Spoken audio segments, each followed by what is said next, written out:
जैन से आनंद आश्रम केदारनाथ डॉक्टर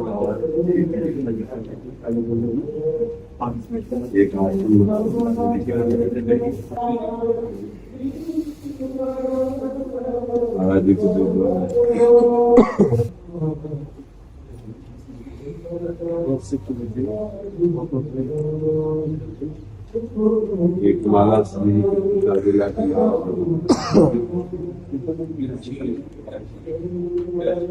दिव्यांश जी, सागर, मध्य प्रदेश। श्री हरिवंश।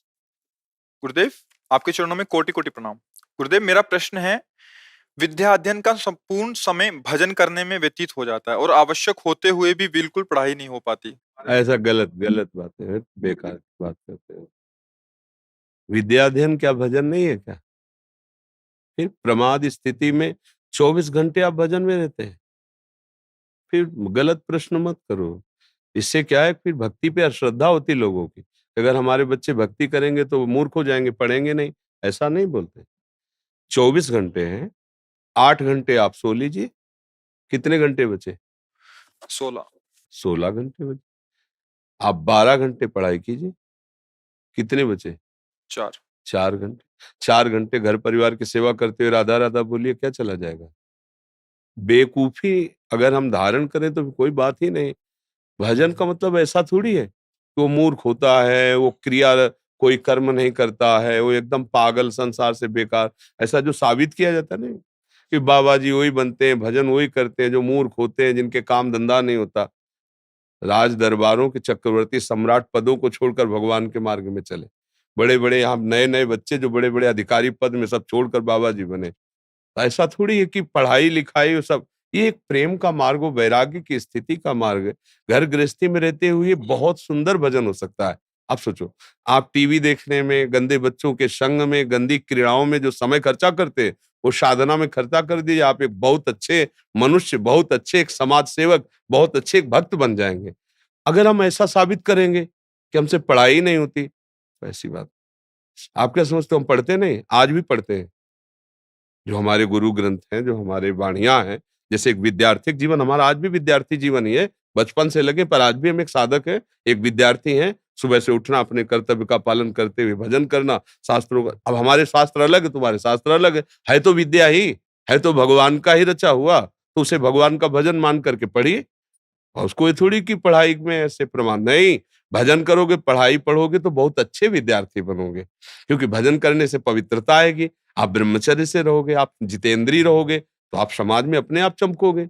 अब गंदे बात की भजन करने से हमारा पढ़ाई में ही मन नहीं लगता, ऐसा बात नहीं। भजन करने वालों का मन ऐसा होता है, जहां लगा दो वहीं लग जाएगा, जिस क्षेत्र में लगा दो उस क्षेत्र में लग जाएगा।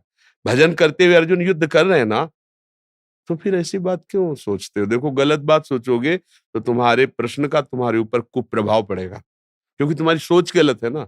ऐसा नहीं है। सुबह से लगे हम, तड़के से लगे, मतलब वो सुबह क्या कहना, रात समझो। आए 1:30 2 बजे रात्रि होती है ना, 2:30 बजे यहाँ सब भीड़ लगी होती, लाइन लगी होती। अब हमारी दिनचर्या, एक बीमार शरीर है, गुर्दा खराब है, तो लगे हुए हैं। जब तक श्वास है तब तक हम एक साधक की तरह पूरा जीवन लगना है। हर विषय पर ऐसे होता है क्या? कोई भी कार्य ऐसे थोड़ी होता है। ये थोड़ी कि बाबा जी बन गए तो ऐसे बैठे हैं, ऐसे खा रहे हैं। हर संत को आप देखो, उसकी जीवनी देखो, होश उड़ जाएंगे। लोग कहते हैं कि बाबा जी होश उड़ जाएंगे।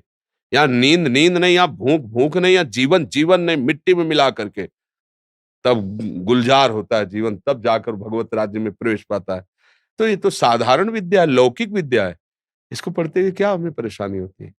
हम अपनी बौद्धिक शक्ति का प्रयोग करें। जिधर प्रयोग 9 तक पढ़ा है, साइंस साइड पढ़े हैं। कभी ऐसा नहीं आया कि प्रवादिष्ट गांव स्कूलों में मॉनिटर नहीं बनाए जाते? हाँ, एक बार बोल दिया तो पूरा दिमाग में टेप कर लिया। ज्यादा उसमें रटने की जरूरत नहीं थी। एकाग्रता, पवित्रता, धैर्य, संयम, अपने आप जिस मार्ग में चाहो उस मार्ग में आप बढ़ जाओ। पावर है, जिधर लगा दो। भगवान की भक्ति के द्वारा हम बहुत अच्छे ग्रेजुएट विद्यार्थी बन सकते हैं, हम बहुत अच्छे सर्विसमैन बन सकते हैं, हम बहुत अच्छे किसान बन सकते हैं, हम बहुत अच्छे एक पति बन सकते हैं, एक पुत्र बन सकते हैं, एक सहयोगी बन सकते हैं, एक देशभक्त बन सकते हैं। ये बातें जो कि ये ऐसा नहीं है, ऐसा नहीं है। मतलब ऐसी बातें रखने से क्या होता है, कुप्रभाव पड़ता है। साथियों को। अच्छा, भक्ति करने से मतलब पढ़ाई, भैया भक्ति नहीं करनी तो फिर क्या करोगे? गंदे आचरण करोगे, उससे तुम्हारी केवल रटी रटाई विद्या होगी, आचरण तो पवित्र है नहीं। विद्या का क्या प्रभाव होना चाहिए? विद्या विनय ददाति, विद्या विनयम ददाति, विनय देती है, विनय दैन्यता। पढ़ लिख करके माता पिता की अवहेलना करके मन मानी आचरण, ये विद्या थोड़ी सिखाती है।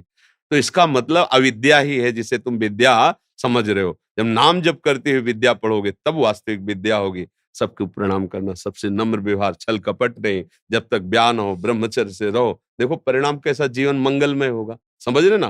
नहीं, आप हमें बताओ, देखो हम मित्रवत बात करते हैं, क्या आप 24 घंटे भजन करते हो? सोने के बाद क्या आप हर समय भजन करते हो? आप देखो ना, तो बेईमानी होगी ना ये प्रश्न में। ऐसे नहीं बच्चा, जो समय मिले आपको उसमें नाम स्मरण करो। माता पिता बुजुर्ग जन ये सब भगवान के स्वरूप हैं, उनकी सेवा करो। उनके कपड़े धो दिए, मान लो अपने वृद्ध माता पिता है, स्नान के फौरन कपड़े धो दिए, उनकी सेवा। ये भक्ति नहीं है क्या? ये भजन नहीं है क्या? हम आपसे बात कर रहे हैं तो भक्ति ही कर रहे हैं। हम कौन सा हम लाभ प्राप्त करने के लिए आपसे बात कर रहे हैं? मेरे प्रभु संतुष्ट हो जाए, मुझे जो ज्ञान दिया, जो गुरुजी ने मुझे दिया है, उससे आप लोगों को लाभ मिले, आप सुखी रहें, आप प्रसन्न रहें, बस। तो वही बात आप अपने परिवार में कीजिए कि मेरे आचरण से मेरे माता-पिता प्रसन्न रहे, मेरे पड़ोसी प्रसन्न रहे। वो अपने द्वेष से जले अलग बात है, हमारी चेष्टा है। यही है भक्ति का स्वरूप बच्चा। माला हाथ में लिए हैं, अंदर से छल कपट पाखंड, उसे भक्ति नहीं कहते। भक्ति का स्वरूप यही है कि हम भरपूर समाज की सेवा में लगें। आना पड़ेगा, चाहे जितना कोई सिद्ध हो। इस समाज का अन्न खाया, समाज का वस्त्र पहना, समाज में जिए हो, तो समाज को दे के जाना पड़ेगा जो तुम लिए हो। एकांत में भजन किए हो, वो दे के जाना पड़ेगा। तो हम समाज आए तो समाज सेवा में, आखिरी जीवन का पड़ाव तो इसी में आया ना, तो वो तो आपको आज से ही मिला हुआ है ना। अगर आप अच्छे से करो तो कहीं भागने की जरूरत नहीं है, कहीं विक्षेप की जरूरत नहीं। भगवान का नाम है और सबकी सेवा है, इसके प्रभाव से उत्तम भक्ति को प्राप्त हो जाओगे। समझ गए? सुनील जी सीकर राजस्थान से। गुरुदेव भगवान आपके चरणों में कोटि कोटि वंदन। महाराज जी, ऐसा क्या करें कि भजन एवं नाम जप में प्रतिदिन उत्साह बना रहे? क्योंकि कुछ दिन नाम जप करने के बाद एक उदासीनता सी आ जाती है, कोई भाव बनता नहीं, नाम जप में उत्साहहीनता सी आ जाती है। महाराज जी कृपया मार्गदर्शन करें।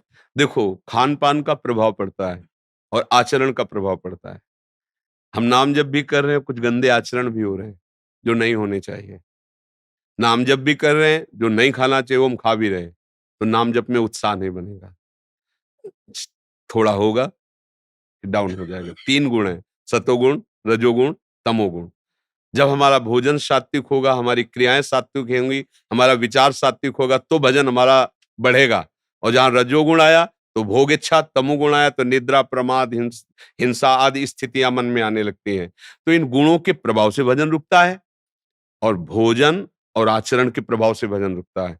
जैसे गंदा भोजन है, फिर भजन में रुचि नहीं होगी। कैसे रुचि होगी? वो गंदा चिंतन बनेगा। जैसा आहार होता है, कहते हैं ना, जैसा कौन वैसा बने मन, बड़ा प्रभाव पड़ता है। तो आप अपने भोजन पर देखिए और आचरण पर देखिए। शास्त्र विरुद्ध आचरण करोगे तो परम पवित्र भजन नहीं हो सकता।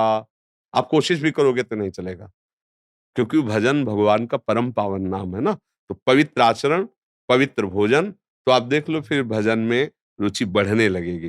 पहले भजन पाप नष्ट करता है, फिर निर्मल हृदय में भजन स्वाभाविक होने लगता है। इसलिए आचरणों पर दृष्टि रखो, आचरण पवित्र रहे, आहार पवित्र रहे, तो फिर आपका भजन चलने लगेगा। और किसी संत महापुरुष के मुख से नाम सुन करके जपो। नाम ऐसे तो ठीक है भगवान का है, पर उसका फल होता है सदगुरु के द्वारा दिया हुआ नाम मन। जहाँ आस-पास कोई संत भगवान हो, जिनसे आपका मिलन होता रहा, संग होता रहा, उनसे नाम ले लो, भजन करो, उनके वचनों के अनुसार चलो, जीवन मंगल में हो जाएगा। अब जैसे वो राज कर्मचारी हैं, उनकी परिस्थिति ऐसी है, परिस्थिति देख करके भगवान मार्ग स्वयं दे देते हैं। तुम्हारी परिस्थिति अगर ऐसी नहीं है, तो हमें बहुत सही से चलना चाहिए। उनकी परिस्थिति ऐसी, और ना चाहते हुए भी ऐसे संकट, ऐसी परिस्थितियां, ऐसी विकट स्थितियां जहां वो ये सब नहीं निर्वाह कर सकते, तो उनके लिए प्रभु देख रहे हैं ना कि उनकी इच्छा नहीं है, पर वो परिस्थिति ऐसी है। इसलिए खूब नाम जप करने की चेष्टा करो और हर जीवन की चेष्टा को भगवान को समर्पित करो, वो भी भजन बन जाएगा। पर अपने लोगों को अवसर है, अपने छोड़ सकते हैं, अपने अच्छे आचरणों से चल सकते हैं। तो इसलिए अच्छे आचरण करो, अच्छा भोजन पाओ, और ये महत्व जग जाए कि नाम जैसा कोई धन नहीं, नाम जैसा कोई मित्र नहीं, नाम जैसा कोई रक्षा करने वाला नहीं। तो नाम में फिर प्रीति होने लगेगी, और नाम जब जितना बढ़ेगा उतना ही आनंद, उतना ही प्रकाश हृदय में रहेगा, भय खत्म होने लगेगा, सोच अच्छी हो जाएगी, आपके अंदर एक पावर आ जाएगा, एक शक्ति आ जाएगी जो काम क्रोध से लड़ने के काम में आएगी। अभी हम जानते हैं ये नहीं करना चाहिए पर कर बैठते हैं, क्योंकि पावर नहीं है, शक्ति नहीं, ऊर्जा शक्ति नहीं। नाम एक अद्भुत ऊर्जा शक्ति है। आप देखो तो जप करके लड़ो, मन से लड़ते रहो, गंदे आचरणों को रोकिए और नाम बढ़ाओ, फिर आप देख लेना। ठीक है। श्री राम भार्गव जी बांदा से, महाराज जी आपके चरणों में कोटि कोटि प्रणाम। महाराज जी, श्री भगवान नाम को गुरु बनाकर पंचाक्षरी मंत्र का भजन कर रहा हूँ। यूट्यूब द्वारा आपकी दिव्य वाणी सुनकर पालन कर रहा हूँ। पंचाक्षरी मंत्र ने मुझे खींचकर आपकी शरण में डाल दिया। आपको गुरु रूप से स्वीकार करना चाहता हूँ, लेकिन रस मार्ग में प्रवृत्ति नहीं बन पा रही। आपके सानिध्य में भजन करना चाहता हूँ। महाराज जी मेरा मार्गदर्शन करें, मैं कैसे रस मार्ग में आगे बढ़ूं? देखो, पहले हमें रस मार्ग नहीं देखना है, रस तो बाद का विषय है ना। पहले हमें भगवत मार्ग देखना है कि हमें भगवत मार्ग में चलना है।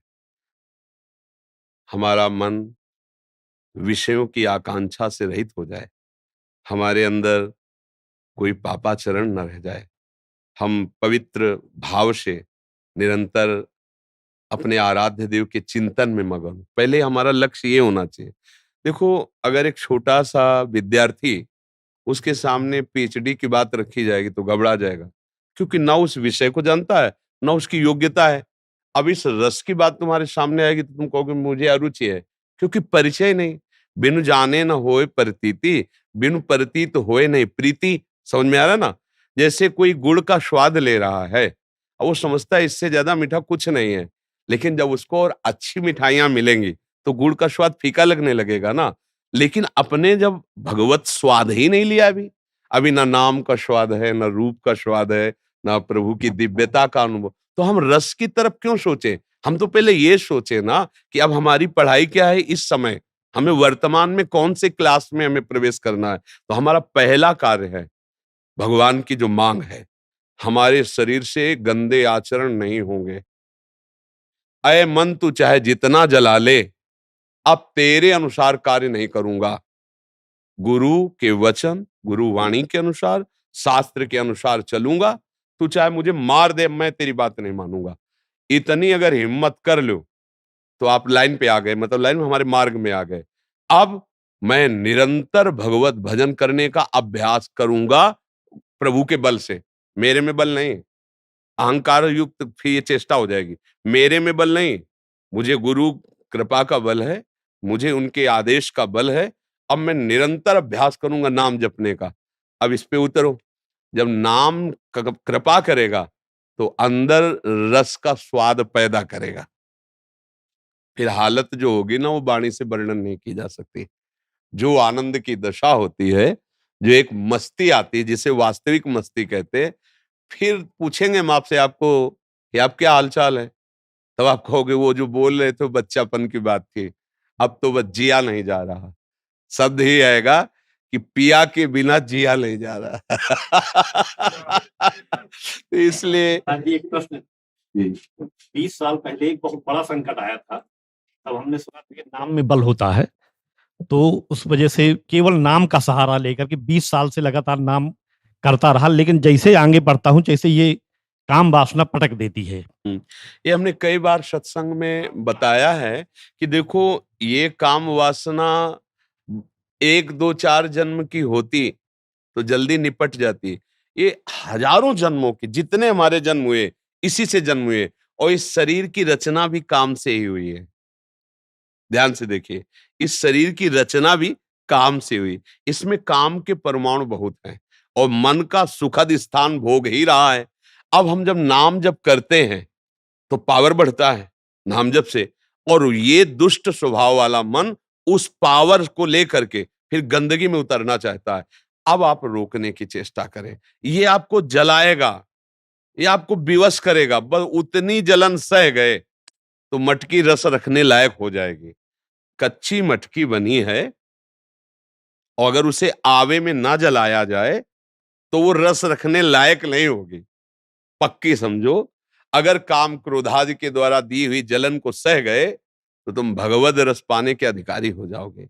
यम ही न व्यथ्यन्ते ते पुरुषम पुरुषर्षभ सम दुख सुखाधीरम स्वमृतत्वाय कल्पते। जो इन कामादि के द्वारा प्रकट की हुई जलन से व्याकुल होकर उस क्रिया में नहीं उतर जाता, उसे सह जाता है, वो परम पद का अधिकारी हो जाता है, वो भगवान की प्राप्ति का अधिकारी। ऐसा तो नहीं कि बचपन से सन्यासी हो कि मन को समझाए कि भैया पता नहीं कैसा स्वाद, वो कहता नहीं हमें चाहिए तो बड़ा युद्ध करना पड़ेगा। आपने तो भोग भी लिया है, बस उसको दिखाना है कि इस भ्रम से हट जाइए। तुमने जो कुछ कहा मन में अभी तक किया, अब तुम्हें वही करना है जो मेरे गुरुदेव कहते हैं, जो मेरे शास्त्र कहते हैं, जो गुरुवाणी कहती है। अब तेरी एक बात नहीं मानेंगे, दोस्त भी इसको बनाओ और डंडा भी इसको लगाओ, दोनों बात है, क्योंकि इसके बिना काम बनेगा नहीं। एक बात और है, ये ना लगे तो फिर हम बेचैन हो जाएंगे, तो दोस्त भी बनाना है। अब कह रहा है कि हमें आज ये पाना है, अगर उचित है, धर्मयुक्त है तो व्यवस्था करो, उसको पाओ, दोस्ती भी करना उससे। अब कह रहा है कि हमको ये पाना है, अनुचित है तो बिल्कुल नहीं, तो चाहे जितना जला ले, राधा राधा राधा राधा राधा, वो शांत हो जाएगा। धीरे धीरे वो आपके वश में होने लगे। जैसे जंगली घोड़े को वश में करने के लिए चाबुक की जरूरत है और दुलार करने की भी जरूरत है। अगर दुलारे करते रहोगे तो फिर उन्हें बस में नहीं आएगा, अगर चाबुक ही मारते रहे तो बस में नहीं आएगा। तो दोनों चीजें करनी है। फिर एक दिन वो एड़ के अनुसार चलने लगता है ना, चाबुक मारना पड़ता है ना, एड़ जरा से दी इशारा समझ गया। ऐसे ही बिल्कुल जंगली घोड़ा समझो मन, जहां मन आता है कूद जाता है, देख नहीं रहे, जहां मन आता है कूद जाता है इसका। अब इसको फुसला के और संयम में देखना, इंद्रियों के ना घोड़े भगे, रात दिन इनमें संयम के कोड़े लगे। वो इतना जलाता है मन को कि हमको उसके पक्ष में हो ही जाना पड़ता है। पर अगर यही बात रोक ली तो आप जीत गए। वो अपने पक्ष में न कर पाए, तुमको अपने पक्ष में करना है। वो बहुत बार तुम्हें गिराएगा, जैसे नए घोड़े पे चढ़ो तो गिराएगा नहीं, तो संभलो, समझो, उसके गिराने की चाल को समझो, कैसे गिरा दिया, मैं कहां चूक कर गया। और अपने गिरने से दुखी मत हो, तुरंत फिर खड़े हो, फिर उसको बस में करो। अगर 2-4 बार गिरे आप निराश हो गए कि अब तो हमसे नहीं होना, ऐसा नहीं। इसमें ऐसा योद्धा चाहिए कि जब तक शरीर में प्राण तब तक गिरता रहा तो भी मैं तेरे को वश में करने की चेष्टा करूंगा, और अगला जन्म मिलेगा तब तेरे ऊपर चढ़ बैठूंगा। तू गिरा, इसमें ऐसा चाहिए, अब तू गिरा, मैं अविनाशी का बच्चा हूं, अविनाशी का परमेश्वर का बच्चा हूं, तो गिरा कितना गिराएगा, अभी अभी वश में हो। अब हम लोग इतने डर गए, अब हमारा मन नहीं लगता, अब नहीं लगता तो उसके अनुसार चलो। नहीं नहीं लगता तो 5 मिनट इंतजार करो, राधा राधा बोलो, देखो आएगा, तुम्हारे पास आएगा, तुम्हारे बिना वो कुछ नहीं कर सकता। पर हम लोग इतने डर गए हैं कि ऐसा क्यों किया, मन जबरदस्ती करवा लिया। नहीं, जबरदस्ती से थोड़ा ऊपर उठो, यही तो अध्यात्म से बल मिलता है। और घबराओ नहीं, ये मलिनता बढ़ नहीं रही, ये मलिनता नष्ट हो रही, थोड़ा धैर्य रखो। नहीं, इसको सहो, ताष्टि तिक्षस्व भारत, भगवान आदेश करते, इसको सहो। पर सहता कोई बिरला ही है जो भगवान का आश्रय लिए, नहीं तो प्राय मिटिया मेट किए हुए मन सबको जो चाहता वो करवा लेता है। जी। आज कुछ भक्तों ने आपके श्रीमुख से नाम चाहा महाराज। हाँ, हम तो राधा वल्लभ श्री हरिवंश जपते हैं, राधा राधा जपते हैं। आप लोग देख लीजिए, सबसे प्रार्थना है जहां तक हो सके मदिरापान, मांस खाना, जुआ खेलना किसी भी बहाने से, और पर स्त्री का गमन करना। अगर आप साधु समाज में आए हो, बड़े कृपा पात्र हो, ये 4 ऐसे हैं जो तुम्हारे को नष्ट कर देंगे। अभी तुम्हें नहीं दिखाई दे रहा, ये जब पापाचरण फल प्रदान करेगा तब ये बिल्कुल अच्छे से। मनोरंजन नहीं है ये जीवन, मनोरंजन नहीं है ये जीवन, बहुत उन्नति के लिए मिला हुआ है। जो परिस्त्री गमन करता है तो देखो, रावण जैसा महाबली, विद्वान और भगवान शंकर का आराधक, ऐसा नहीं था, भगवान शंकर का आराधक था, पर उसकी एक गंदी आदत ने, एक गंदी आदत ने उसको ऐसी स्थिति में पहुंचा दिया, बंदर लात मारते थे उसकी खोपड़ी में ऐसे फुटबॉल की तरह, और वो दशानन की जब भुजा ठोकता था तो लोकपाल थर्रा जाते थे। अपने लोग क्या है, अपने लोग क्या है। इसलिए ये हमारे शास्त्रों की आज्ञा, संतों के हृदय की बात ये है। अगर आप शराब पियोगे, मांस खाओगे, जुआ खेलोगे, परस्त्री गमन करोगे, तो इसी में कलयुग का वास है। चोरी करोगे, इसी में कलयुग, वो तुम्हारी बुद्धि को भ्रष्ट कर देगा, और ये महापाप के अंतर्गत आता है। ये का अपराध जो दय हमारा भागवतिक कानून है, उसमें महापाप इसे कहा जाता है। फिर ये बहुत, और आजकल लोग इसी को ही मनोरंजन समझते हैं। आप देख लीजिए, इसी को ही समझते हैं कि चलो मौज ली जाए, मस्ती ली जाए। इस पापाचरण को हमें लगता है आप सब कृपा करो अपने ऊपर। तुम्हें किसी के आशीर्वाद की जरूरत नहीं, तुम्हें अपने आशीर्वाद की जरूरत है। तुम अपने को आशीर्वाद दो, अपनी कृपा करो कि तुम शराब मत पियो, तुम स्वेच्छा से मांस मत खाओ, परस्त्री गमन मत करो, अपने वीर की रक्षा करो। बहुत बड़ी धरोहर है, जीवन जीने के लिए उसकी बहुत बड़ी आवश्यकता है। जैसे तुम खिलवाड़ समझ करके ऐसे व्यर्थ कर देते हो, वो तुम्हारा जीवन है, तुम्हारी समझ में नहीं आ रहा।